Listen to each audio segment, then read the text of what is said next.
Ako dosahujeme vysokú kvalitu práce na stavbách? Je to správnym odmeňovaním. A to odmeňovanie vyzerá asi nejako takto. Štandardne dostane každý z našich chlapov rozpočet na práce.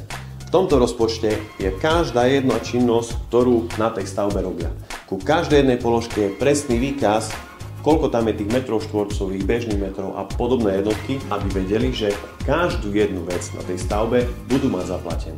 Nie je to však všetko. Ak by sme to nechali len na úkolovom odmeňovaní, nesplňalo by to moje predstavy. Tak sme ku úkolovému odmeňovaniu pridali ešte aj motivačnú zložku.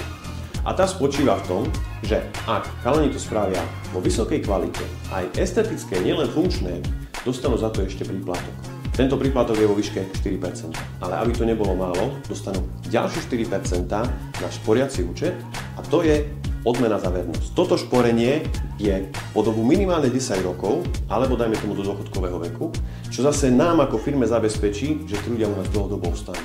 A tým pádom ja vám, ako našim zákazníkom, viem sľúbiť, že práce budú nielen vo vysokej kvalite, ale budú aj vo vysokej estetike a hlavne s tými istými chlapmi prídeme aj ku vám, pretože tí istí chlapi chcú pre nás robiť. Vedia, že to má zmysel, vedia, že to majú dobre ohodnotené a vedia, že ak vo firme ostane pracovať dlhodobo, po 10 rokoch tá odmena bude niekoľko tisícová.